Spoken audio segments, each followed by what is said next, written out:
Subhanallah wa bihamdi subhanallahil azim adada khalqihi wa ridha nafsihi wa zinata arsyihi wa midada kalimatihi. Asyhadu an la ilaha illallah wa asyhadu anna Muhammadar Rasulullah. Allahumma shalli ala Sayyidina Muhammad. Assalamu alayka ya Rasulullah sallallahu alaihi wasallam wa ala alihi wa ashabihi wa man tabi'ahum bi ihsan ila yaumiddin.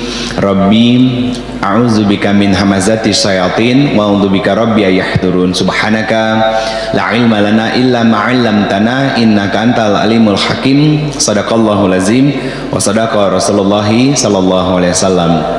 Maka insya Allah pada pagi hari ini kita sama-sama bersilaturahmi. Insya Allah kita belajar untuk bagaimana memahami setiap takdir-takdir dari Allah Subhanahu Wa Taala. Nah, sebelum saya memulai itu, Bunda, saya mau nanya dulu. Izin saya bertanya, tolong angkat tangan Bunda. Siapa di sini yang nggak pernah disakiti orang? Saya serius nanyanya Bunda. Bunda, saya izin boleh minjem mic wirelessnya juga? Mana ada? Ya enggak, saya serius nanya loh Bunda. Walaupun terkesan pertanyaannya retoris. Makasih Bunda. Walaupun mungkin terkesan pertanyaannya retoris, tapi ada maksud kenapa saya bertanya seperti itu. Ada nggak di sini yang nggak pernah disakiti? Oke, saya ganti kalau gitu pertanyaannya Bunda. Ada nggak di sini? Coba angkat tangan. Siapa yang nggak pernah menyakiti? Tahu kenapa saya nanya begitu? Paham nggak maksudnya? Paham? Kenapa kita disakitin orang? Nah, pas disakitin orang sadar nggak kalau kita pernah menyakiti orang? Itu maksud saya. Kita lebih mudah menyalahkan orang daripada menyalahkan diri sendiri. Padahal disakiti orang itu takdir terbaik dari Allah. Saat itu untuk kita mentafakuri, merenungi dan memahami bahwa kita pernah menyakiti orang. Bahwa disitulah proses pengguguran dosa yang Allah lakukan ketika kita berbuat zalim kepada orang, tapi kita nggak pernah, ya, dan kita pun nggak tersadarkan. Kemudian apa?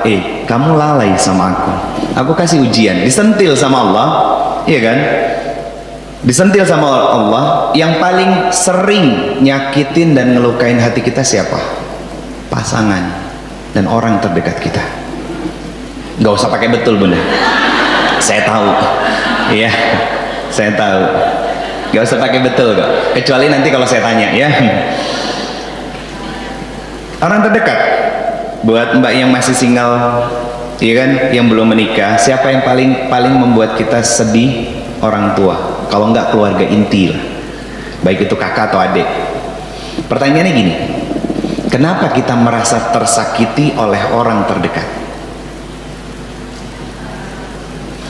Saya tahu perempuan sulit untuk menggunakan irhamullah akalnya. Maka pagi hari ini yuk kita sama-sama, karena menggunakan akal itu memudahkan kita untuk bertafakur, benar. Karena kebanyakan perempuan itu akan selalu merasa benar dengan perasaannya. Iya kan? Iya kan? Tapi perasaan itu akan sering menenggelamkan manusia, sehingga khususnya perempuan, sehingga perempuan banyak yang lupa untuk bersyukur dan berterima kasih sama suaminya. Iya apa iya? Karena perasaan itu pula lah terkadang perempuan itu nanya bukan cari solusi tapi cari masalah, ya. Ada yang sambil mikir nih, bener nggak sih?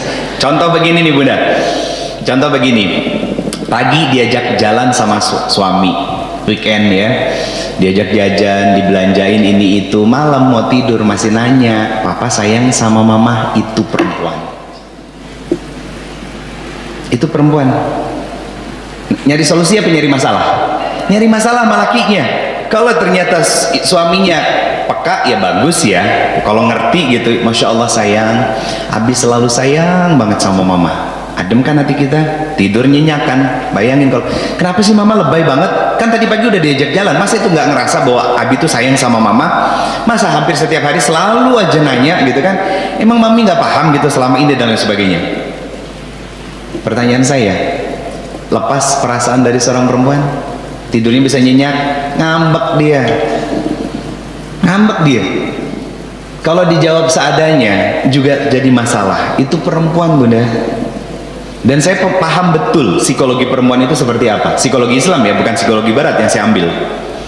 Dalam ilmu tazkiyatun nafs, di dalam Quran, satu di antara 3 karakter perempuan itu disebut mar'ah. Secara jenis kelamin, arti mar'ah itu perempuan. Tapi kalau menelisik lebih dalam, arti dari mar'ah itu adalah perasa yang amat sangat dalam. Makanya kadang, gini bunda, perasaan itu akan jadi baik kalau dipimpin oleh iman. Dipimpin oleh iman. Contohnya gimana? Ini contoh yang paling konkret dan real. Di lampu merah ada bapak-bapak yang jualan. Kita ngomong sama suami kita ngomong sama keluarga kita, "Pak, beli yuk." Suami akan nanya, "Untuk apa?" Padahal perempuan berpikir tentang apa? Ketika kita membeli, ya kan, uang itu dibawa pulang oleh bapak itu mampu membahagiakan istri dan anaknya di rumah. Itu perempuan. Kekuatan perasaan yang digunakan oleh seorang perempuan dengan pemimpinnya adalah iman. Contoh yang lain, sesalah-salahnya anak, seorang ibu pasti akan lebih dulu memaafkan anaknya. Nah, kekuatan-kekuatan itu bunda harus ditempatkan pada tempat yang tepat, sehingga nanti ketika menghadapi semua ketetapan dan takdir Allah, kita bisa berlapang dada, bisa lapang hati kita untuk memaafkan dan untuk memahami apa maksud dan tujuan dari semua takdir yang Allah hadirkan dalam kehidupan kita.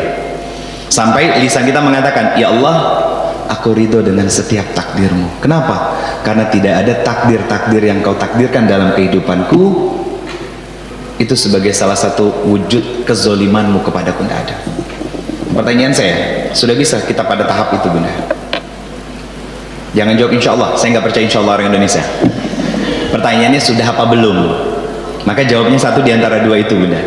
Karena banyak dari kita yang masih sulit untuk bisa memahami takdir Allah, ya kan? Nggak sedikit, mohon maaf ya, ada seorang istri yang bercerita sama istri saya. Kalau ada yang curhat perempuan, bunda, saya sodorinnya ke istri saya. Dia bercerita, suaminya seorang tokoh, masya Allah, qadarullah, punya anak yang diberikan amanah lebih oleh Allah, anaknya autis. Saya lihat suaminya ngomong apa ketika jengkel dan kesal sama istri dan anak-anaknya. Pantas anaknya rusak karena ibunya juga rusak. Bunda bayangin yang sudah mengandung 9 bulan, bunda bayangin yang selama ini menjadi ibu, menyusui, menukar kehidupannya untuk melahirkan anak itu, ya. Dan suaminya ini bukan hanya tokoh tapi lulusan pesantren dan sekarang dipanggil ustadz bunda. Sekarang dipanggil ustadz. Dan ternyata ustadz yang bermasalah banyak bunda. Saya dengan izin Allah dikasih kesempatan sama Allah berdakwah bunda dari ujung Sumatera sampai ujung Sulawesi, ya, sampai ke Lombok, sampai ke Bali, ketemu banyak case masalah-masalah yang sumber utamanya akan selalu sama. Apa? Hutang pengasuhan, inner child. Itu bahasa keren sekarangnya, inner child. Kalau saya tetap menggunakan kata hutang pengasuhan bunda. Laki-laki yang nggak selesai dengan kehidupan masa lampaunya, dan istri yang mendampingi nggak mengenal siapa sejati dari suaminya itu. Betul kan? Karena kebanyakan kita menikahi laki-laki yang sekarang menjadi suami kita hanya mengenal di detik setelah akad ke masa sekarang, tapi tidak pernah menggali kenapa dan seperti apa kok suami saya seperti ini. Yang akhirnya apa? Usia pernikahan 5 tahun, 10 tahun, kok papa berubah sikap papa beda sama papa sebelum menikah dan lain sebagainya. Saya katakan demi Allah bunda, bukan suami anda yang berubah, topengnya yang kebuka. Topeng aslinya, wajah aslinya yang kelihatan sama kita. Sikapnya yang cuek, yang kasar, yang semau sendiri dan lain sebagainya, itu sikap asli dia yang dia pendam selama ini bertahun-tahun, yang apa? Menjadi penyulutnya adalah apa? Sebabnya karena dia dibesarkan dan dididik oleh orang tua yang punya sikap semena-mena juga. Atau bahasa sederhananya, dia tidak memiliki role model laki-laki sejati dalam kehidupannya walaupun ada bapaknya. Coba saya mau tanya bunda, masih punya anak yang sekolah? Masih ya? Kalau bagi rapot siapa yang ngambil? Ibunya kan? Ibunya kan? Kalau ada kegiatan di sekolah yang selalu datang siapa? Padahal pendidikan dalam Islam itu berdua, antara ayah dan ibu. Saya bersyukur tema ini yang dipilih Bunda, jazakumullah khairan katsir, ini menjadi pondasi dasar untuk kita belajar dan mengkaji. Semoga Allah panjangkan kesempatan saya untuk bisa terus sharing di sini di waktu bulan-bulan yang lain nantinya. Karena memang setiap bulan di pekan kedua saya selalu menjadwalkan untuk ke mana? Ke Jabodetabek Bunda.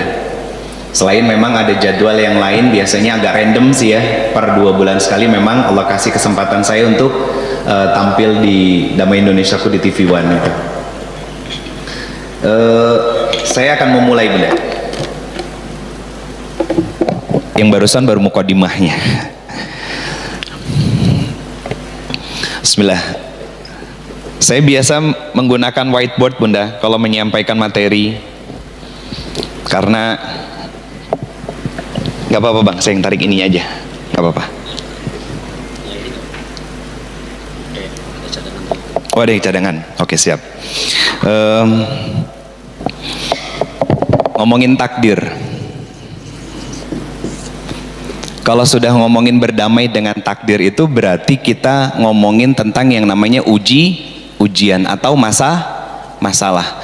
Nah pertanyaan saya, apakah ujian yang Allah hadirkan dalam kehidupan kita selalu dengan masalah? Enggak. Ujian itu bisa menjadi sebuah masalah dan bisa menjadi sebuah nikmat. Saya mau tanya Bunda, ujian yang sering gagal yang kita lakukan dalam kondisi Allah berikan nikmat, kelapangan atau kesempitan? Yang sering gagal? Hah? Oke, kalau gitu pertanyaan gini, sabar itu susah saat sempit atau sabar saat lapang? Pertanyaan pertama padahal secara konteks sama, tapi kok bisa jawabannya beda? Coba. Pertanyaan pertama apa? Ujian yang susah itu saat lapang atau sempit? Bunda bilang lapang. Sabar yang mudah itu ya, yang susah itu saat lapang atau sempit? Saat lapang. Saat lapang Bunda. Ujian yang paling sulit itu ketika Allah berikan nikmatlah lapang dalam hidup kita. Itu yang sulit. Itu yang nggak mudah. Contohnya mohon maaf, Allah lapangkan rizki kita, ya. Pertama yang kebayang itu untuk jalan-jalan atau zakatnya. Iya kan? Padahal kan itu ujian dari Allah kan. Rizki itu tetap harus dikeluarkan zakatnya, ya minimal sedekahnya deh gitu ya. Nggak usah kita ngomongin yang zakatnya dulu, sedekahnya. Rata-rata yang kita pikirkan itu kan sedekah molnya, bukan sedekah malnya, iya kan? Berarti kan kita lupa bahwa harus bersabar menahan diri ketika Allah berikan kelapangan.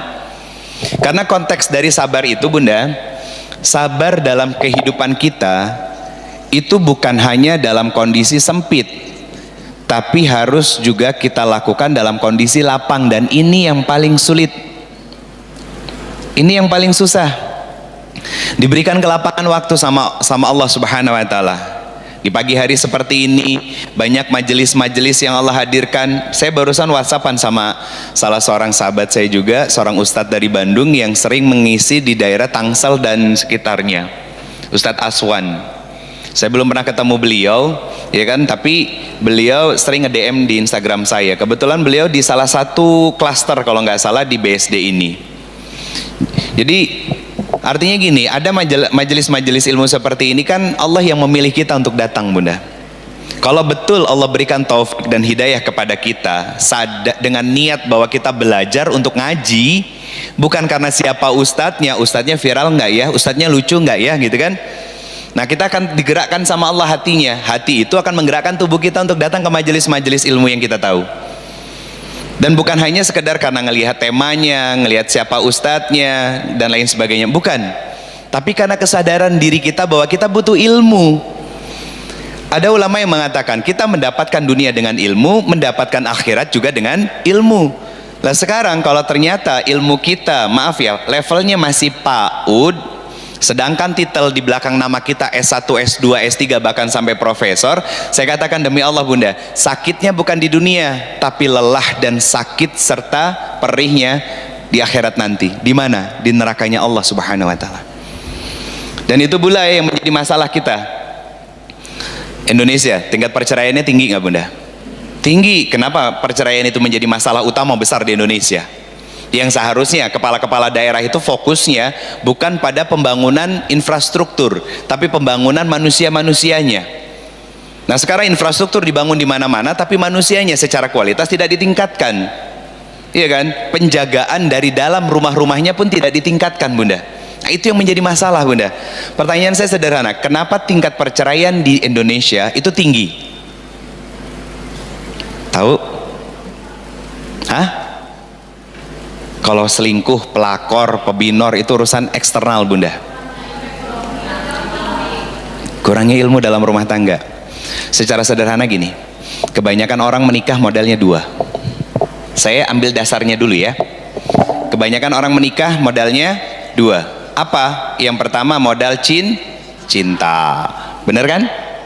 Sekarang saya tanya, cinta itu masih ada? Masih sehangat seperti di tahun-tahun pertama nikah?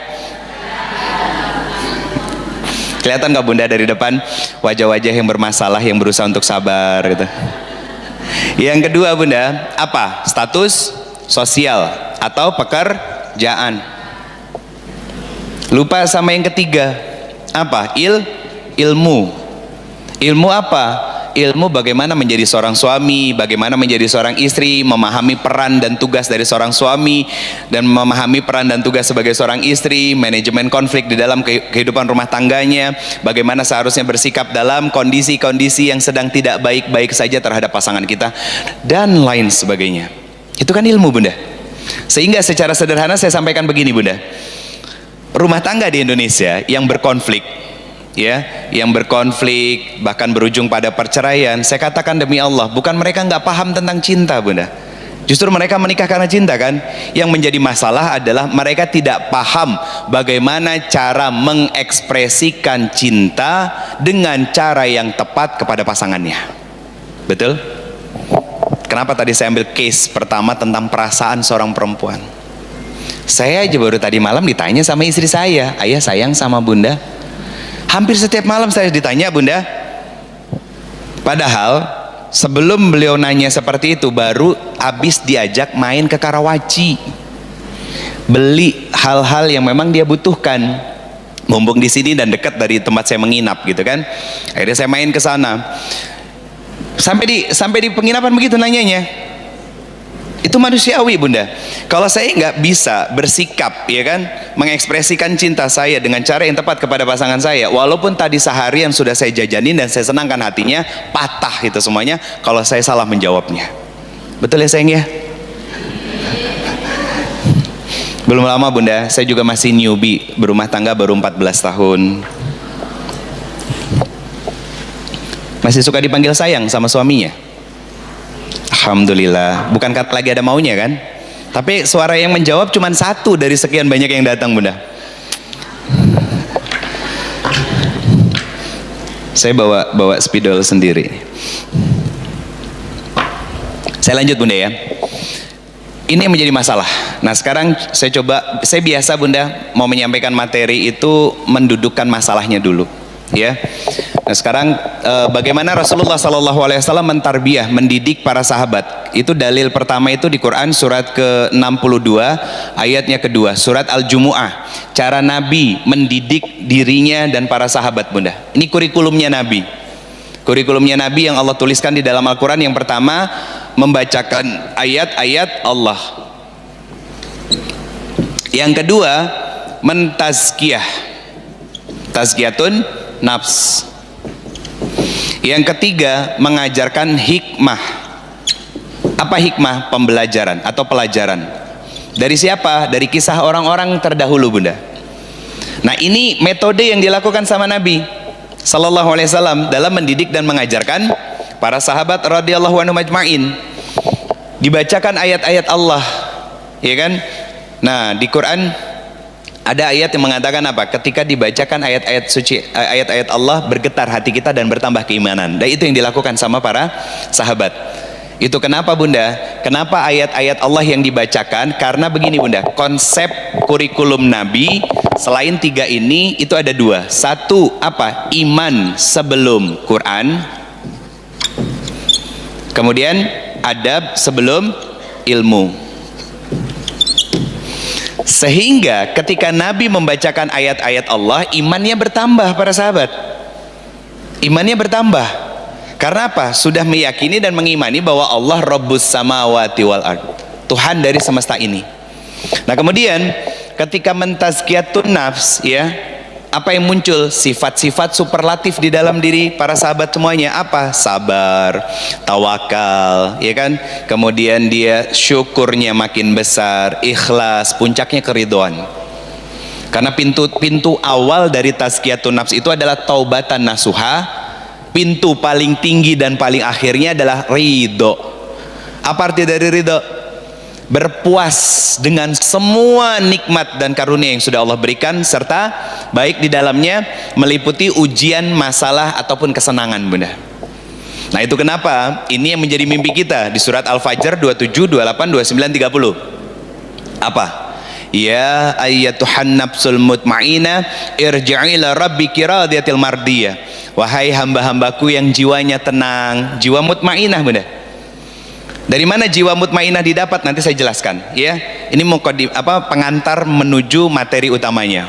Nah, jiwa-jiwa yang tenang itu seperti apa? Mereka yang dikasih masalah, dikasih ujian, dikasih cobaan dalam hidupnya.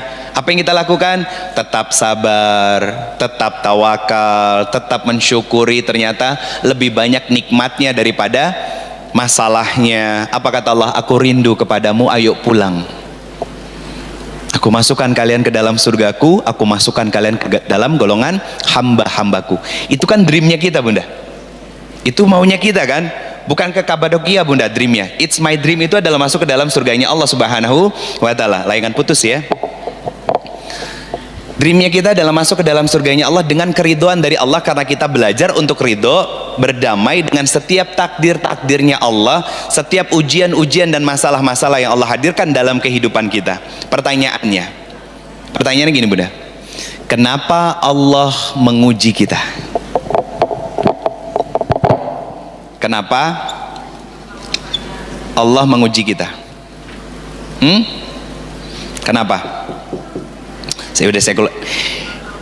Karena Allah sayang sama kita. Betul. Itu hikmah dari kita bisa menjawab kenapa Allah menguji kita. Ya, itu hikmahnya. Nanti saya sampaikan di bagian akhir. Kurang lebih ada beberapa poin hikmahnya. Salah satunya karena Allah sayang sama kita. Kenapa Allah menguji kita? Dalil pertama Quran surat kedua ayat 155. Dalil keduanya Allah melakukan dan memberikan ujian kepada kita untuk proses seleksi antara kita dengan orang-orang yang beriman dan yang tidak beriman. Dalilnya Quran surat ke-29 ayat kedua sampai ayat ketiga. Dan Allah memberikan ujian dalam kehidupan kita agar mengeluarkan sifat superlatif terbaik dari kita di Quran surat ke-67 ayatnya kedua. Ini dulu, Bunda. Nah, nanti bagaimana cara merilisnya, bagaimana cara kita bisa berdamai dengan takdirnya, saya sampaikan juga. Ya, saya punya 2 PR untuk menyampaikan secara langsung buat Bunda. Pertama, bagaimana tentang cara berdamai dengan takdirnya Allah. Yang kedua, hikmah dari semua masalah dan ujian yang Allah hadirkan dalam kehidupan kita. Ya. Yang pertama, Quran surat kedua ayat 155. Apa kata Allah? Bahwa setiap manusia pasti diuji. Kenapa Allah menguji kita? Nah, di akhir ayatnya Allah memberikan apa? Bahwa ujian dan masalah itu menjadi pintu gerbang paling besar untuk hadirnya kebahagiaan. Coba deh buka. Ada yang pegang mushaf? Quran surat kedua ayat 155. Bagian akhir dari ayatnya coba Bunda. Apa kata Allah Subhanahu wa Ta'ala?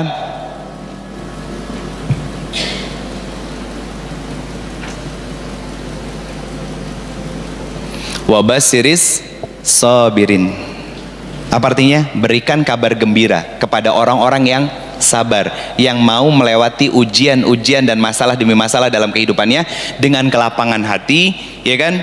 Kebesaran jiwa dan kesabaran yang disempurnakan sama dia lewat amal soleh yang lebih banyak dikerjakan sama dia dalam hidupnya.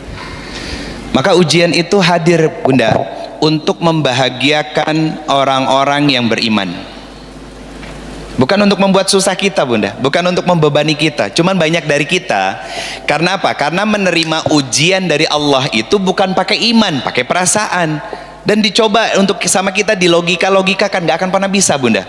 Tapi kalau setiap masalah dan ujian yang Allah hadirkan diterimanya dengan iman, pertama yang akan muncul dari lisan kita, ya Allah, pasti ada maksud dan tujuan kenapa ini terjadi. Saya nginep di Mercure Tangerang Center. Sampai panitia juga nge-WA ke admin saya kan, loh kok kenapa Ustadz bisa di Kebonanas gitu kan? Ya kan saya nginepnya di Mercure Tangerang Center di Kebonanas kan itu bunda. Yang setiap pagi arah menjelang BSD sampai lampu merah untuk belok ke Sumarekon itu macet kan bunda. Saya cuma mikir dalam hati saya sambil ngobrol sama saudara saya yang nganterin saya, ini pasti ada maksudnya. Allah kenapa hadirkan macet ini setiap hari? Itu aja, simple kan? Akhirnya apa? Santai hatinya. Kalau kata orang Jawa, nggak kemerungsung gitu bunda, nggak stres dia, nggak gampang lelah jiwanya. Orang-orang yang gampang stres, gampang lelah jiwanya, gampang capek dalam menjalani kehidupannya, artinya dia menjalani setiap episode kehidupan bukan dengan iman, tapi dengan perasaannya dia. Dan ini yang sering terjadi sama siapa? Para wanita-wanita yang terlihat mandiri, kemana-mana nyetir mobil sendiri, kemana-mana pakai motor sendiri. Jangan bangga bunda. Coba lihat Hong Hai In, apakah bangga dengan kemandiriannya? Ya nggak semuanya tahu, saya paham. Yang tahu bagus. Di film Queen of Tears, iya kan? Lihat, pintar, cantik, ya kan? Kemudian mandiri, tapi ternyata apa? Dia punya hutang pengasuhan bunda. Dia punya hutang pengasuhan. Nggak apa-apa kalau nggak. Saya nonton Korea, saya bukan penikmat Korea bunda. Saya nonton Korea karena pengen mengambil ada pelajaran apa dari film ini yang bisa saya sampaikan kepada para jamaah. Khususnya ketika saya masuk ke kampus bunda. Khususnya ketika saya masuk ke kampus, itu saya buka gitu kan. Dia mandiri kan, kaya raya, pintar, cerdas, ya kan. Pemimpin dari sebuah perusahaan besar di Korea, katanya kan ceritanya begitu. Nah jangan pernah bangga menjadi perempuan yang mandiri bunda. Kenapa? Itu menyalahi fitrahnya dia sebagai seorang wanita. Kenapa ada seorang wanita yang sisi maskulinitasnya lebih dominan daripada sisi feminismenya? Karena terluka sisi feminismenya yang muncul sisi maskulinnya, kemandiriannya. Dan perempuan-perempuan yang mandiri itu mudah lelah, mudah capek, gampang stres. Lihat aja pelariannya kafe, sis yuk nongki yuk, iya kan? Ya apa namanya, kenapa dia di sisi maskulinnya muncul? Karena sisi feminismenya terluka. Apa sisi feminisme perempuan itu? Ingin didengar, disayang, diperhatikan, dimanja, dingertiin, dilindungin fisik dan perasaannya. Itu fitrah perempuan bunda. Coba lihat istri-istri dari Nabi SAW dan istri-istri dari para sahabat radhiyallahu anhu ajmain. Apakah ada yang semandiri itu seperti kebanyakan wanita-wanita sekarang? Enggak. Mereka merasa membutuhkan sosok suaminya. Mereka merasa bergantung kepada suaminya, dan suaminya karena tahu ilmu agamanya, bagaimana seharusnya dia membahagiakan dan memuliakan istrinya, akhirnya apa? Turun tangan untuk membantu apa yang menjadi tugas dari istrinya. Kenapa? Karena tugas istri itu hanya dua bunda. Apa? Melayani suami dan taat patuh kepada suami. Selesai. Nggak ada masak, nyuci, ngepel, beres-beres rumah, bukan tugas suami. Bukan tugas istri. Bukan babnya itu yang saya bahas. Itu cuma mukadimahnya aja. Ya. Kalau apa namanya? Kalau mau tahu lebih, ya kalau nggak salah sih hari Sabtu besok saya di Delatinos tuh bunda. Saya baru tahu kemarin pas lagi makan di Alam Kapau, ada bannernya udah gede tuh. Padahal dari kemarin. Padahal ngajinya baru hari Sabtu kemarin. Temanya kalau nggak salah pernikahan antara ekspektasi versus realita. Kita bahas tentang apa? Tugas dan kewajiban seorang istri, suami, dan kenapa kita harus mau hidup sesuai dengan realita kehidupan kita yang paling nyata. Insya Allah bunda. Balik lagi ke sini bunda. Ya, balik lagi ke sini. Jadi jangan bangga menjadi seorang wanita yang mandiri. Itu ujian buat anda. Karena fitrahnya seorang perempuan itu lembut bunda. Nah sekarang ciri perempuan bahagia itu bagaimana bunda? Satu saja. Ciri wanita bahagia itu gimana? Kenapa bunda? Hah? Oh, dimanja suami, ya dampaknya ada, maksudnya cirinya. Karena dia dimanja sama suaminya, suaminya ngerti ilmu agama, bukan cuma tahu ya. Ya, dia ngerti ilmu agama sehingga bisa memuliakan istrinya sebagaimana mestinya. Ciri paling utama dari seorang istri yang bahagia, kecenderungan ngomongnya lebih tinggi dan dia senang bercerita banyak hal sama suaminya, bukan sama orang lain. Kan kata-katanya begini, perempuan yang bahagia kecenderungan ngomongnya 20.000 sampai 50.000 kata per hari. Itu jurnal cacat Bunda dari Barat. Karena apa? 3 dari 4 wanita terbaik ahli surganya Allah Subhanahu wa taala adalah wanita yang mampu menjaga lisannya kecuali meluahkan dan menceritakannya kepada suaminya. Ya. Menjaga lisannya. Jadi, iya dia cerewet, dia bawel, tapi bukan sama orang lain. Bukan sama bestinya, sama suaminya. Kenapa? Karena dia merasa nyaman, hatinya merasa nyaman karena diperlakukan baik oleh suaminya, sehingga hatinya mendapatkan kebahagiaan yang sesungguhnya. Maka dia berceloteh dan bercerita banyak hal kepada suaminya, seperti dulu dia dekat dengan bapaknya, dibahagiakan oleh bapaknya, dan dia bisa cerita banyak hal sama bapaknya. Sederhana kan konsep Islam? Karena apa? Kita para suami nih Bunda, saya nih kan para suami, itu kan sebetulnya bukan menggantikan peran dan tugas dari seorang ayah, hanya melanjutkan tugas dan peran dari seorang ayah. Estafetnya dilanjutkan kepada kami para suami Bunda. Makanya kalimat akadnya apa? Saya terima nikah dan kawinnya. Artinya apa? Bagi kami para suami, tujuan berumah tangga itu bukan hanya sekedar berkembang biak. Ada laki-laki yang berpikiran seperti itu banyak Bunda. Nah, apa yang ada di pikiran kami seharusnya bahwa kami membeli surganya Allah dengan cara menghadirkan kebahagiaan di dalam rumah-rumah kami, menjadi sosok yang sabar dari kami, ya kan? Dan menuntun dia untuk membawanya sampai ke dalam surganya Allah Subhanahu wa taala. Makanya saya ngaji sama banyak guru Bunda, saya diskusi, saya belum ketemu ayat atau dalil di surga nanti masih sholat. Begitu di bumi sholat kan?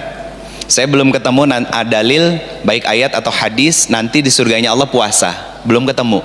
Walaupun di bumi puasa, tapi banyak dalil yang mengatakan tentang apa? Satu syariat yang sangat agung yang namanya pernikahan. Di bumi menikah sebagai sepasang suami istri, nanti di dalam surganya Allah Subhanahu wa taala menjadi suami istri pula. Ya. Ada dalilnya banyak, salah satunya apa? Yang harus dipahami kita para laki-laki, dalilnya Quran surat 52, surat At-Tur ayat 21. Bahwa visi dalam menjalani kehidupan rumah tangga yang harus dipahami oleh orang yang beriman apa? Memastikan dirinya dan keluarganya, ya kan, atas dasar keimanan kepada Allah Subhanahu wa taala, dan tidak sedikit pun dizalimi oleh Allah Subhanahu wa taala. Untuk apa? Masuk ke dalam surganya Allah Subhanahu wa taala. Apa amalannya mereka? Itu yang harus kita tahu Bunda. Bukan cuma sekedar kabar gembiranya doang. Apa amalan mereka? Buka Quran surat ke-13, surat Ar-Ra'd ayat 22 sampai 23. Apa yang disampaikan oleh Allah Subhanahu wa taala? Ayat 22-nya, mereka orang-orang yang bersabar dan hanya mengharapkan keridhaan dari Allah Subhanahu wa taala dalam menjalani kehidupan mereka dan tetap mengerjakan sholat. Ini ada relevansinya dengan apa? Quran surat kedua ayat 45. Apa? Wasta'inu bisabri wassalah. Bisa ngikutin ya yang saya sampaikan Bunda ya? Ada relevansinya dengan Quran surat kedua ayat 45. Apa? Wasta'inu bisabri wassalah. Kalau ada masalah, kalau ada ujian, kata Allah, terima dulu. Lalu apa? Lembutkan hatimu, adukan masalahmu dengan apa? Memperbanyak sujudmu kepada Allah di dalam solat-solatmu. Berarti Allah ngajarin kepada kita tentang apa? Berdamai dengan setiap takdir-takdir yang Allah hadirkan dalam kehidupan kita Bunda. Baik itu dalam kondisi lapang ataupun sempit, baik dalam kondisi senang ataupun sedang sedih, ya kan? Baik sedang dalam kondisi bahagia atau dikecewakan, dilukai oleh orang lain, kata Allah, terima dulu itu takdir Allah. Lalu adukan kepada Allah Subhanahu wa taala lewat salat-salat kalian. Sehingga apa? Betul, memang nggak langsung Allah kasih solusinya Bunda, tapi Allah hadirkan obat penenang bagi jiwa-jiwa kita yang sedang merana. Apa? Ketenangan dan kenyamanan dalam beribadah dan berdoa kepada Allah.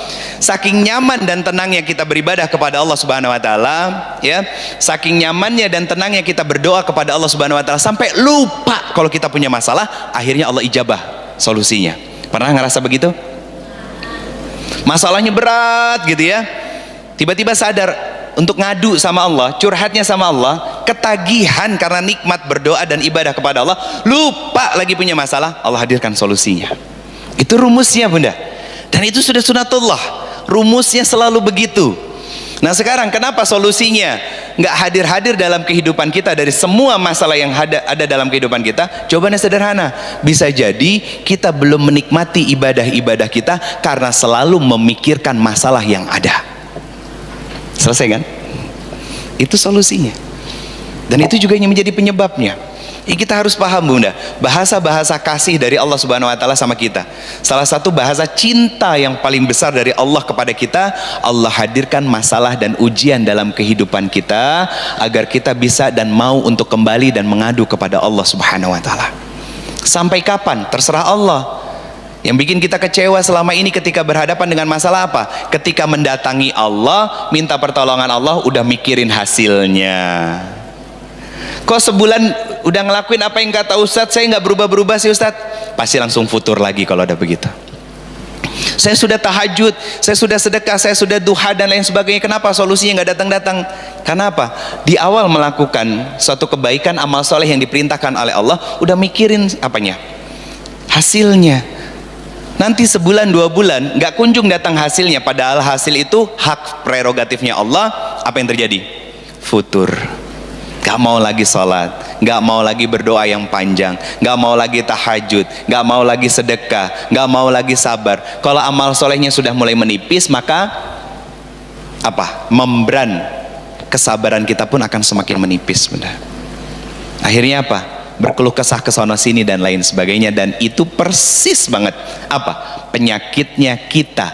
Dan Allah abadaikan kan, kalau tidak salah di Quran surat ke-70 ayatnya ayat ke-20, bahwa manusia itu punya sifat apa sih? Salah satu sifat manusia, hobinya berkeluh kesah. Dan ketika dikasih masalah, hobi selanjutnya apa? Cepat putus asa. Quran surat 30 ayat 20. Kalau berkeluh kesah, Quran surat 70 ayat 20. Kalau mudah berputus asa, Quran surat ke-30 ayat 20. Pernah membuat kurikulum sederhana seperti itu Bunda, tentang sifat-sifat kita berdasarkan Al-Quran? Allah tahu kan kita berarti ya? Allah Maha tahu kan? Karena Allah yang menciptakan kita. Kenapa saya putus asa ya? Kenapa saya gampang putus asa? Oh ternyata Allah sudah mengingatkan sifat manusia itu, salah satu yang membuat dia menjadi manusia yang buruk gitu kan, apa? Dengan mudah berputus asa. Pertanyaannya, kenapa kita mudah putus asa? Karena ketika mau melakukan satu amalan, kita sudah mikirin hasil, nggak didapat apa yang menjadi keinginan kita, hasilnya nggak kunjung datang, putus asa. Akhirnya apa? Berkeluh kesah kemana-mana. Betul? Jadi kita belum bisa berdamai dengan apa yang menjadi ketetapan dan takdir dari Allah Subhanahu wa taala, padahal masalah dan ujian, kesempitan, kelapangan Allah hadirkan agar kita menjadi sosok manusia yang bahagia. Bahagia dalam apa? Bahagia dalam apa? Yuk kita tanya sama Allah. Ada ayat turunannya Bunda, Quran surat ke-23 ayat ke-1 sampai ke-11. Al-Mu'minun. Nih, saya bacakan ya Bunda. Kenapa Allah menguji kita?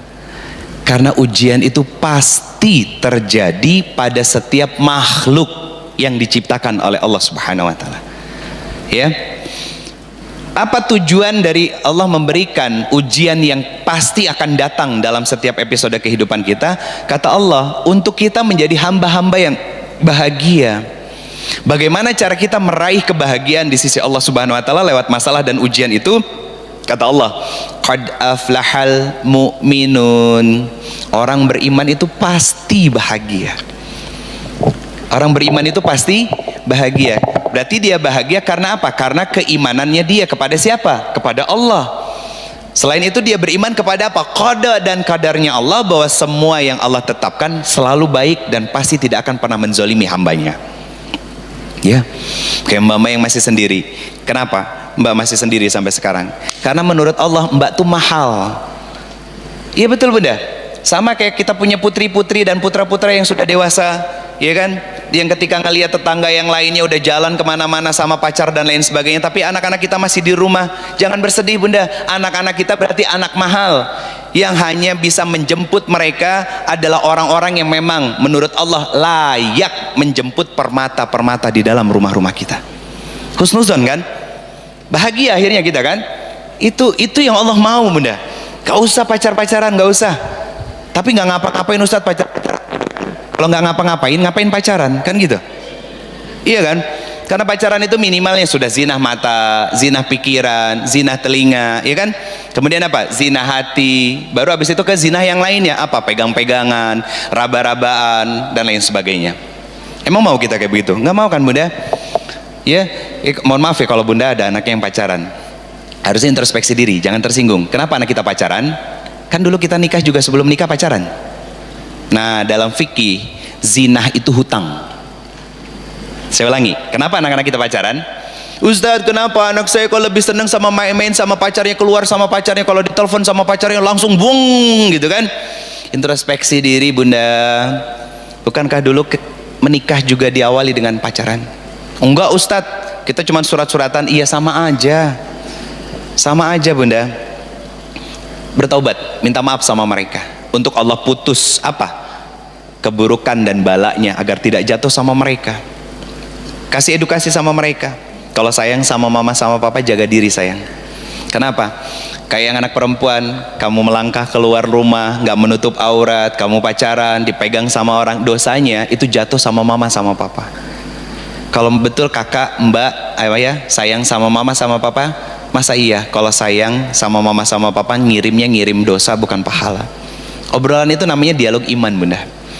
Nah itu akan menjadi sebuah kebahagiaan ketika kita satu sama lain dengan keluarga kita ada interaksi ngobrol bunda. Jangan tanya sama saya Ustadz harus ngobrol apa lah, kan yang nikah bunda dan itu kan suami bunda. Harusnya sudah berpuluh tahun paham bahwa bagaimana dan apa yang harus dibicarakan dengan pasangan kita.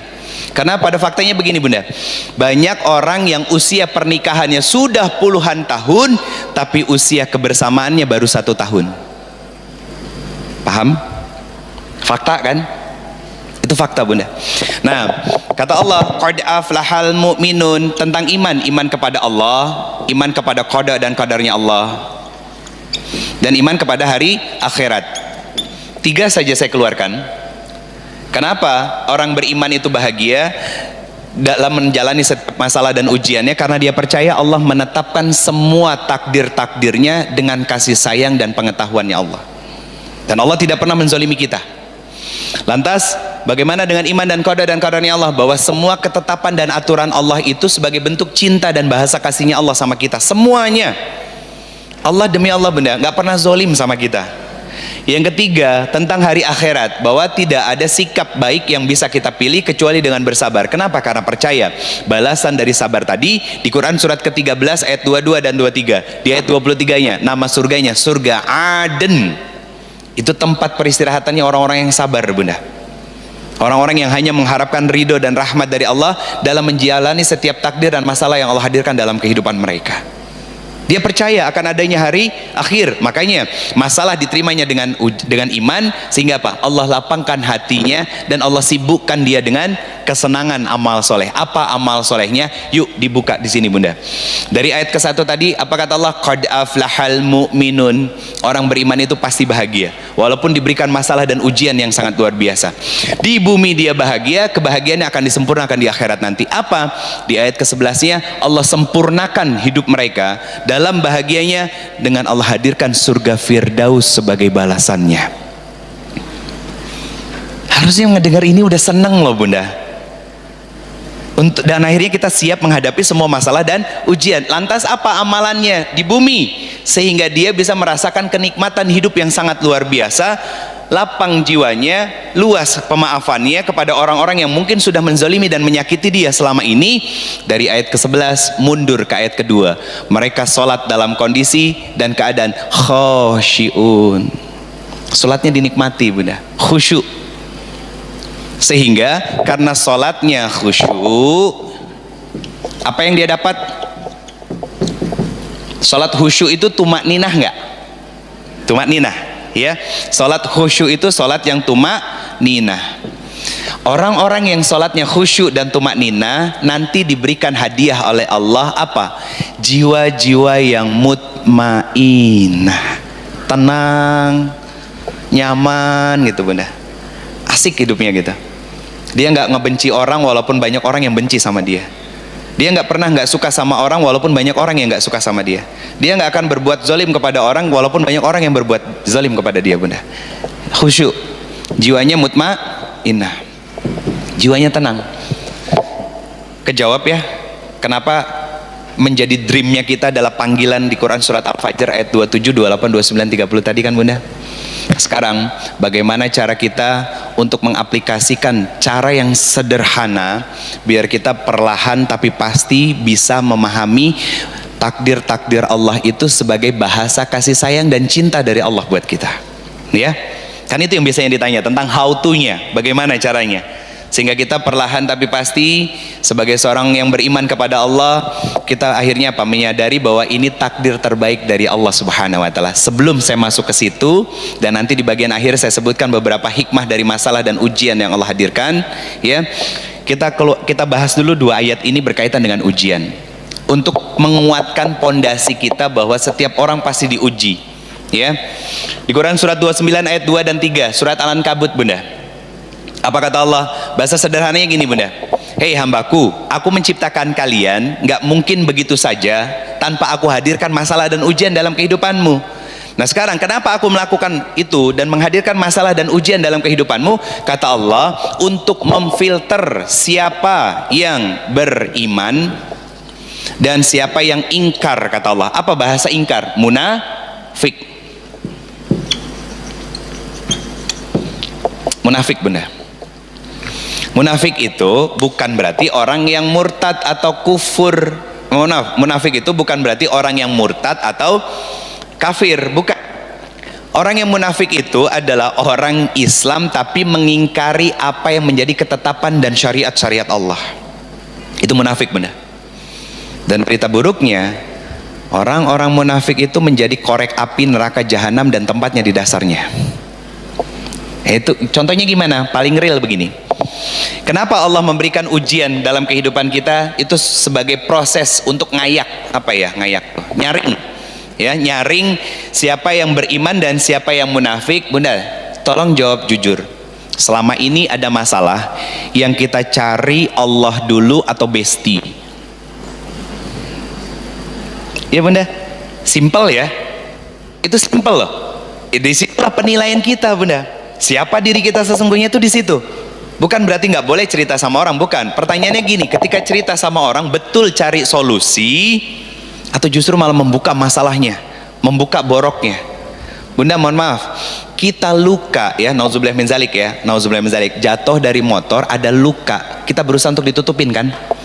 Terus kenapa ada masalah dalam rumah tangga kita, kehidupan kita bersama dengan pasangan kita, dengan keluarga kita, malah kita umbar dan kita buka ke khalayak. Nah itu masuknya nilai dari apa? Kemunafikan kita. Dan penguatnya apa? Kenapa kita ingkar tadi? Quran surat ke-70 ayat ke-20 sama Quran surat ke-30 ayat ke-20.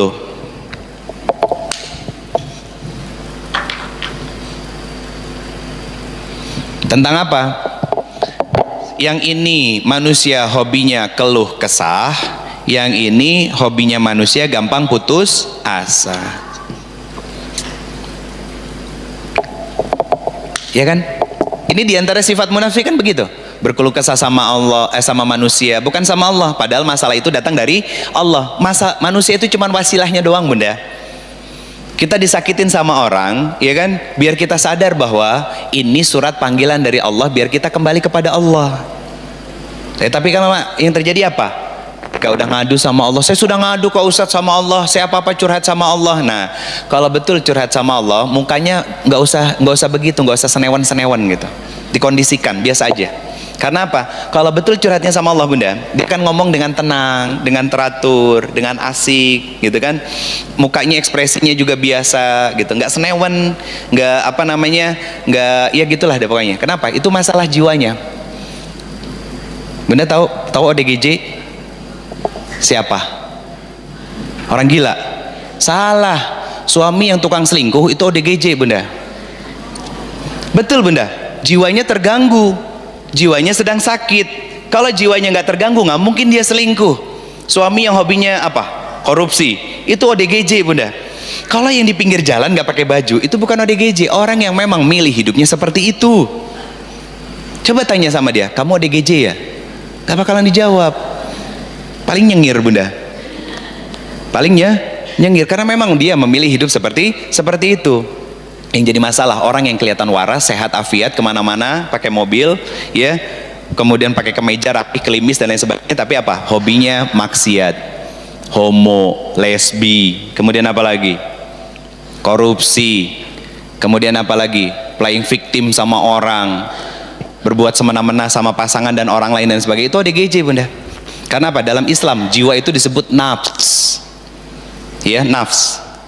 Jiwa itu disebut nafs. Kecenderungannya dua, fa'alhamaha fujuraha wa taqwaha.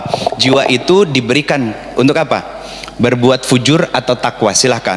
Nah, kayak yang tadi kan kemaksiatan semua, berarti dia memilih jalan fujur, iya kan? Berarti ada masalah sama jiwanya. Itu ODGJ. Itu ODGJ. Kembali lagi sini bunda. Sudah paham ya? Kenapa Allah berikan ujian? Untuk memfilter kita ini menurut Allah orang yang beriman atau banyak yang ingkar. Ya, bunda yang tahu kok nilai bunda sendiri. Ini saya berikan kaidah seperti ini untuk nanti sampai di rumah introspeksi diri. Di mana posisi kita bunda? Yang terakhir bunda, Quran surat 67 ayat kedua, surat Al-Mulk. Kenapa Allah hadirkan ujian dan masalah bagi orang-orang yang dihidupkan oleh Allah Subhanahu wa taala? Agar mengeluarkan potensi terbaik dari diri kita yang disebut ahsanu amala. Amalan terbaik. Ya, amalan terbaik. Ketika masalah ujian itu dengan iman, maka berusaha untuk bersabar. Kemudian mengadukan semua masalahnya sama Allah. Baik itu ujiannya dari orang lain ataupun ujiannya diri sendiri bunda. Kata Allah, untuk mengeluarkan sifat terbaik dari diri kita yaitu ahsanu amala. Kalau masalah dan ujiannya itu datang hadir dari orang lain, bagaimana bentuk realisasi ahsanu amala yang paling real dan konkret? Tidak membalas segala perilaku dan sikap buruk orang lain terhadap dirinya. Itu kalau menerima masalah dan ujiannya dengan iman.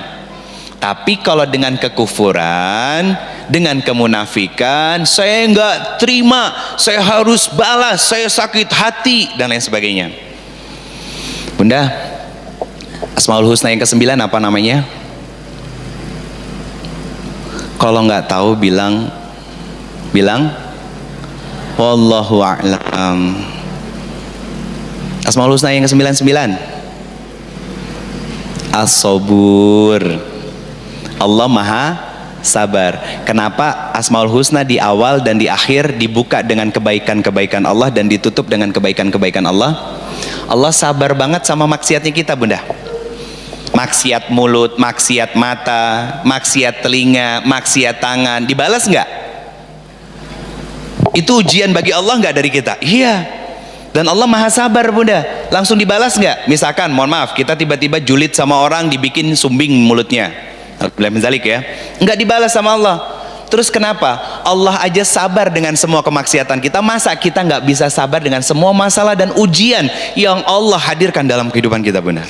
Tanya sama diri sendiri, betulkah kita beriman atau selama ini justru jangan-jangan ada benih-benih munafik di dalam diri kita? Yuk selanjutnya bunda, pembahasan selanjutnya tentang bagaimana cara agar kita bisa berdamai dengan setiap takdir dan ketetapan dari Allah Subhanahu wa taala. Ya, saya udah dapat surat itu 4M.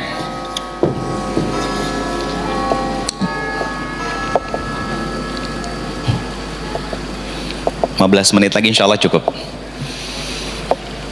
4M bunda. Yang satu acceptance atau menerima.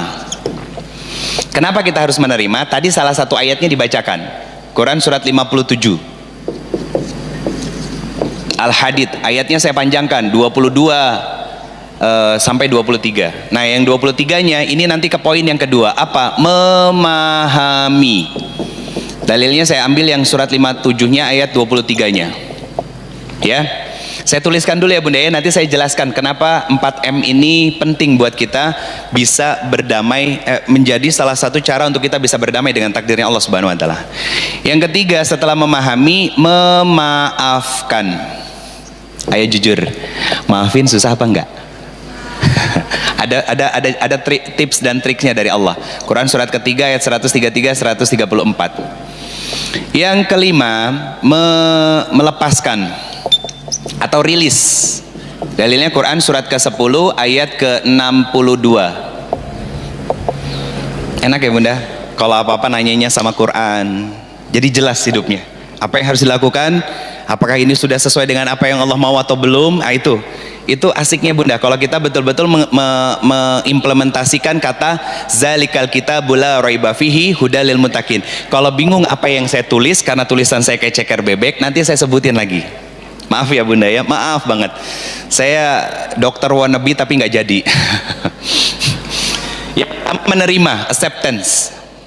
Dalilnya Quran surat 57 ayat ke-22. Tentang apa Bunda? Acceptance itu. Ayatnya kata Allah Subhanahu wa taala, segala kemalangan ya dan masalah yang hadir dalam kehidupanmu ya, itu kata Allah Subhanahu wa taala sudah tertulis di kitab Lauhul Mahfuz. Berarti kita cuma jalanin peran kan? Karena semua episode dan takdir dari Allah Subhanahu wa taala semuanya sudah ditulis. Kapan sedih, kapan nangis, kapan kecewa, kapan terluka, kapan bahagia, kapan tertawa dan lain sebagainya. Ketusuk duri sudah ditulis sama Allah Bunda. Tiba-tiba nangis sudah tertulis sama Allah. Kapan waktu, jam, menit, detiknya Bunda. Semua episode kehidupan kita kata Allah sudah tertulis di kitab Lauhul Mahfuz. Dan Nabi menguatkan dalam hadisnya apa? Pena telah diangkat, tinta telah mengering, dan semua penciptaan dari alam semesta ini dan hamba-hambanya Allah, manusia maksudnya, dan semua yang diciptakan sama Allah setelahnya juga, itu apa? Takdir-takdirnya sudah ditetapkan oleh Allah Subhanahu wa taala. Apa, kapan, bagaimana, seperti apa dan lain sebagainya. Berarti ini kita harus menerima bahwa baik buruknya hidup kita itu maunya Allah, bukan maunya kita. Maaf Bunda, Bunda punya suami yang kadang nyebelin, itu maunya kita apa maunya Allah? Ayo belajar, maunya Allah Bunda. Yang kadang-kadang Pak angkat galon, jawabnya iya, diangkat enggak. Itu maunya Allah untuk kita belajar melatih diri kita bersabar Bunda, bukan malah manyun. Berarti menangkapnya harus pakai iman, bukan pakai perasaan. Perasaan itu digunakan pada tempat yang tepat, maka menjadi sumber pahala dan kebaikan buat Bunda. Tapi kalau digunakan pada tempat dan tempat yang salah, itu menjadi sumber ketidakbersyukurannya kita sebagai wanita dalam kehidupan kita. Dan itu fakta. Tadi beberapa di awal sudah saya sampaikan beberapa contohnya. Jadi kita menerima Bunda, menerima bahwa semua takdir baik, semua masalah, semua ujian, semua ketidaknyamanan, semua perilaku buruk dari orang lain, bahkan kebahagiaan, kesenangan, tertawanya kita, anak-anak yang sedang bermain seperti ini, itu mereka sudah ditakdirkan seperti itu oleh Allah. Makanya saya nggak pernah melarang anak-anak main dan lari di majelisnya saya Bunda. Bahkan event ada yang nangis sekalipun, saya minta sama jamaah lihat ke depan lagi. Kenapa? Anak yang walaupun masih bayi dia nangis, tapi diperhatikan sama kita tetap bisa merasakan ketidaknyamanannya Bunda. Apalagi kalau ibunya sampai tegang karena banyak yang ngeliatin kan Bunda. Akhirnya apa? Itu jadi emosi yang bisa ditangkap sama anak bahwa ibunya pun sedang tidak baik-baik aja. Biasanya anaknya makin nangis. Saya senang kalau ada anak-anak di majelis saya Bunda. Kenapa? Karena itu bagian dari proses tarbiyahnya mereka nanti, bahwa mereka punya kewajiban untuk tetap ngaji dan melanjutkan estafet kebaikannya. Jadi menerima, belajar untuk acceptance. Selama ini sudah cukup bisa menerima belum Bunda? Jadi ayat yang dibaca tadi, bahwa semuanya sudah tertulis di kitab Lauhul Mahfuz, itu bukan cuma tekstual doang. Untuk kita tafakuri bahwa semua episode kehidupan kita, episode yang menyenangkan, episode yang menggelisahkan, episode yang membahagiakan, episode yang membuat kita menangis, tertawa dan disakiti oleh orang lain, dikecewakan, dikhianati, itu sudah ditulis sama Allah Bunda ya. Kita harus tahu itu. Karena apa? Kita harus beriman kepada qada dan qadarnya Allah, agar Allah hadirkan kebahagiaan itu masuk ke dalam jiwa-jiwa kita Bunda. Nah kemudian proses selanjutnya memahami apa yang harus dipahami. Saya tambahkan ayatnya lagi. Quran surat ke 10 ayatnya 44 dan Quran surat ke 64 ayatnya ke 11. Nanti bisa dicek di rumah. Kalau ada yang salah saya mohon maaf. Pertama Quran surat ke 10 ayat 44, surat Yunus. Apa kata Allah? Allah tidak pernah menzolimi hambanya, tapi kebanyakan dari hambanya yang menzolimi dirinya sendiri. Itu kenapa di awal tadi, apa pertanyaan saya? Masih ingat? Siapa di sini yang nggak pernah disakiti? Iya, itu bukan pertanyaan receh, benar. Kejadian kan? Gak apa-apa, namanya anak-anak. Kenapa saya tanya tadi, siapa yang tidak pernah disakiti? Gak ada kan? Dan siapa di sini yang gak pernah menyakiti? Gak ada kan? Itu sebab akibat. Kenapa ada orang yang menyakiti kita? Karena kita pernah berbuat zolim kepada orang lain yang sebetulnya kita sedang menzolimi diri kita sendiri.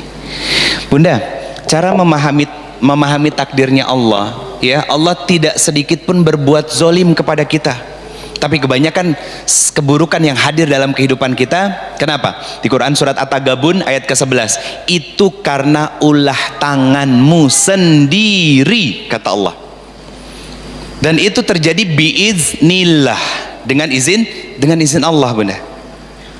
Dengan izin Allah. Jadi masalah-masalah yang terjadi dalam hidup kita, coba introspeksi diri, renungi diri kita, Bunda. Jangan-jangan kita pernah menzolimi orang. Kalau nggak menzolimi orang, bisa jadi kita menzolimi Allah. Menzolimi Allah dengan apa? Menabrak apa yang menjadi larangan-larangan Allah.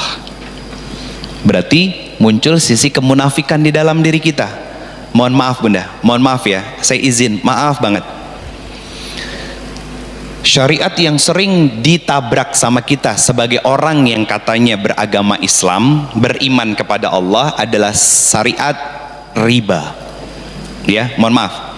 Entah itu mobil, rumah, kendaraan roda 2 dan lain sebagainya. Berarti ada benih-benih kemunafikan di dalam diri kita. Apalagi sampai melakukan pembenaran apa? Ustadz, kalau nggak nyicil nggak punya. Lupa bahwa Allah itu Ar-Razzaq, Maha pemberi rizki. Maka akhirnya apa?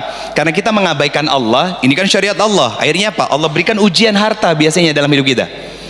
Ketika punya banyak cicilan seperti itu, coba hidupnya tenang nggak? Ah, itu masalah. Tahu kan sumber masalahnya sekarang? Karena kita mengabaikan apa yang menjadi syariat Allah, maka hidupnya biasanya nggak ketenang. Kenapa? Baru terima gaji, udah apa? Gelisah. Nih 1 bulan ke depan bagaimana? Nanti cicilan di depan bagaimana dan lain sebagainya. Nggak tenang, Bunda, hidupnya. Nah, itu ujian kan dari Allah, dan itu kan ulah tangan kita sendiri. Kenapa? Karena menabrak apa yang menjadi perintah Allah. Larangannya Allah ditabrak, tapi perintahnya masih sering diabaikan oleh kita. Dan Allah tidak pernah berbuat zolim sama kita, Bunda. Makanya kaidahnya, kata Allah begini, di Quran surat 57 Al-Hadid ayat 23-nya, kata Allah, kalau nikmatnya aku ambil, kata Allah, sedihnya jangan berlebihan. Saya mau ambil contoh, Bunda. Walaupun enggak semuanya pernah ngerasain ini.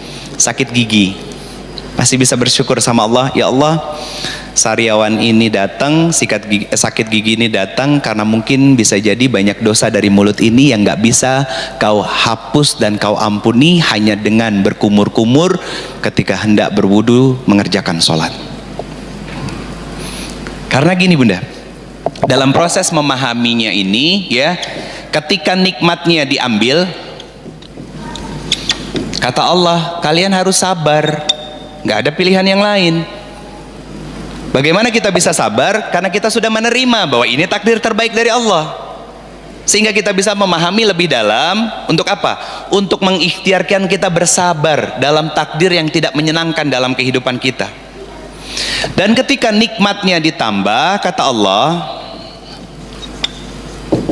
jangan bahagia berlebihan. Itu bahasa ayatnya. Secara sederhananya apa? Kalau lagi dikasih nikmat sama Allah, jangan lupa bersyukur.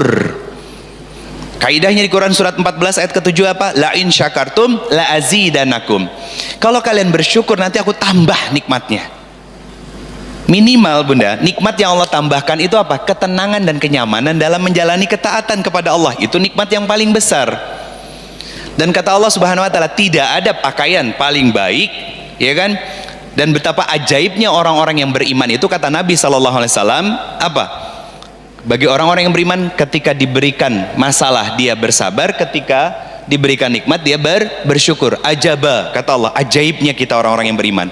Berarti memahami takdir dan masalah itu nggak bisa pakai perasaan, nggak bisa pakai logika, tapi pakai iman kita, sehingga kita bisa mudah menerima bahwa ini takdir qada-qadarnya Allah Subhanahu wa taala, dan belajar untuk memahami bahwa apa? Ketika nikmatnya diambil, datang rasa sakitnya, datang rasa kecewanya, datang rasa terlukanya. Oh, Allah masih pengen apa? Menebalkan membran kesabaran kita di dalam jiwa-jiwa kita. Ketika ternyata nikmatnya ditambah, kebahagiaannya disempurnakan oleh Allah, anak-anak yang soleh dan soleha, suami yang selalu pulang ke rumah, nafkah yang tercukupi dalam kehidupan yang kita jalani bersama dengan pasangan kita, kata Allah, Allah pengen menebalkan membran syukurnya kita kepada Allah Subhanahu wa taala. Itu memahami, Bunda, dengan iman semuanya. Nah, selanjutnya apa? Selanjutnya memaafkan. Susah ya memaafkan? Nah, ada kaidahnya dari Allah. Quran surat ketiga Ali Imran ayat 133 sampai 134. Apa kata Allah?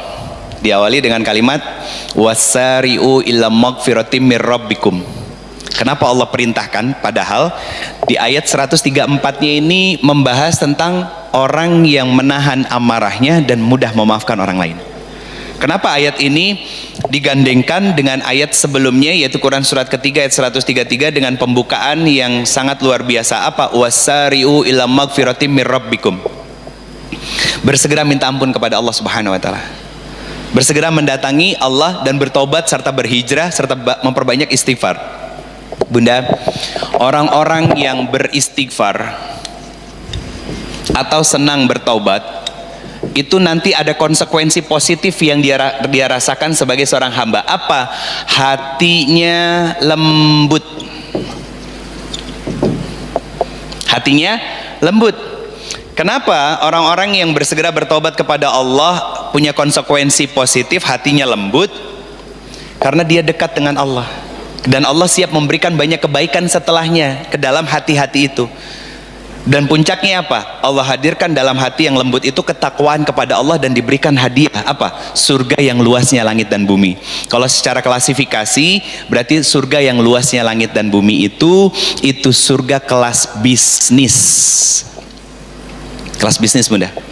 Naik pesawat kelas bisnis aja udah nyaman ya, Bunda ya. Bukan yang first classnya. Kalau yang first classnya jelas surga Firdaus.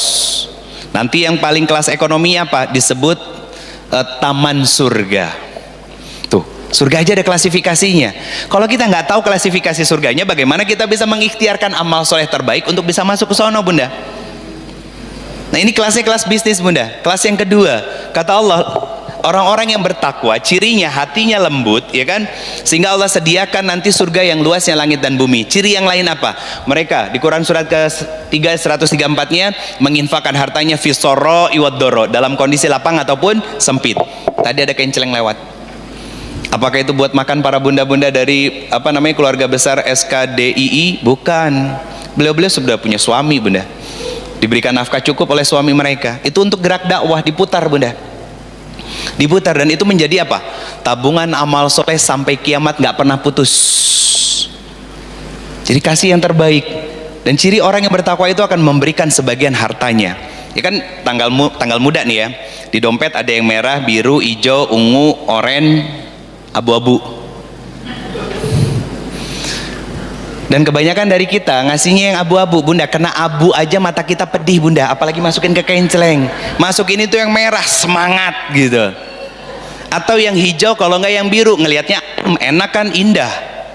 Iya kan? Itu ilustrasi sederhana yang saya coba cocok logi gitu kan, tapi punya makna yang luas. Untuk kita apa? Lebih peduli dalam apa? Dalam dakwah. Dalam dakwah. Kalau bukan wasilahnya, bunda-bunda dari SKDDI, SKDII. Susah banget. Kita nggak mungkin bisa ngaji hari ini, Bunda. Walaupun mungkin ada tempat-tempat yang lainnya, tapi tetap kenceleng itu akan selalu ada. Apa? Sebagai bukti kepedulian kita tentang dakwah, dan itu bukti bahwa iman kita benar kepada Allah. Karena apa? Karena sedekah itu selalu dikaitkan dengan sholat. Infak, sedekah, zakat itu selalu didempetkan dengan sholat. Ayat pertama tentang sholat dan infak apa? Setelah allazina yu'minuna bil ghaib wa yuqimuna shalah wa mimma razaqnahum yunfikun. Bukan menginfakkan seadanya bunda, tapi separuh dari hartamu, kata Allah begitu. Nah lanjutan ayatnya apa? Lanjutan ayatnya apa? Yaitu mereka yang mampu menahan amarahnya dan mudah memaafkan orang lain. Dari sini menjadi rumusan bunda, kalau pengen mudah memaafkan orang lain, maka belajarlah untuk lebih intens dan sering bertaubat, muhasabah, dan meminta maaf kepada Allah, agar Allah lembutkan hati kita sehingga mudah memaafkan orang lain. Kenapa kita harus memaafkan orang lain? Karena begitu besar pula harapan kita dimaafkan dan diampuni dosa-dosanya oleh Allah Subhanahu wa taala. Dapatkan bunda? Dan itu lahir dari apa? Dari ketika kita memahami bahwa setiap takdir yang terjadi dalam hidup kita sudah ditetapkan oleh Allah, dan segala kemalangan yang terjadi dalam hidup kita itu tidak lepas dari ulah tanganku sendiri, maka mudah untuk memaafkan orang lain bunda. Ada orang yang mencela kita, ya kan? Ya Allah, untung baru sedikit aib yang dibuka, belum banyak. Nah nanti akhirnya kalau tiga konsep ini bisa kita pahami dengan utuh, mudah untuk melepaskannya. Rilis, emosinya dilepas, sampah-sampahnya dilepas, iri, dengki, hasad dan lain sebagainya dilepas bunda, sehingga kita nanti bisa memahami bahwa takdir Allah adalah selalu takdir yang Allah hadirkan dan dihiasi dengan kasih sayang dan cinta dari Allah Subhanahu wa taala yang Allah hadirkan dalam kehidupan saya untuk menambah bekal pahala dan amal soleh saya di hadapan Allah Subhanahu wa taala. Maka apa yang terjadi? Quran surat ke-10 ayat 62, la khaufun alaihim walahum yahzanun. Karena dia mampu melepas emosi-emosi negatifnya, maka dia tidak pernah khawatir apa yang akan terjadi di depan. Mau ada yang nyakitin, ngezolimin dan lain sebagainya, dia nggak peduli. Kenapa? Pasti itu takdir terbaik dari Allah Subhanahu wa taala. Dan dia nggak sedih dengan apa yang sudah terjadi di belakang bunda. Nggak ada lagi rasa dendam, nggak ada lagi rasa dengki, nggak ada lagi rasa nggak nerima terhadap sikap buruk orang lain terhadap kita. Kenapa? Karena semua yang terjadi di masa lampau sudah juga Allah tetapkan dengan kasih sayang dan cintanya Allah Subhanahu wa taala, sehingga dia belajar untuk terus berdamai dengan setiap takdir-takdir Allah dan terus belajar dan memahami bahwa semua takdir Allah tidak lepas dari kasih sayang dan cintanya Allah Subhanahu wa taala kepada kita. Hikmahnya apa? Kenapa Allah berikan ujian dalam kehidupan kita? Pertama, karena Allah sayang kepada kita. Kedua, karena Allah ingin menggugurkan dosa-dosa yang tidak bisa digugurkan hanya dengan pahala tolat, sedekah, tilawah Quran, puasa yang tidak seberapa. Makanya Allah hadirkan masalah dan ujian dalam kehidupan kita bunda.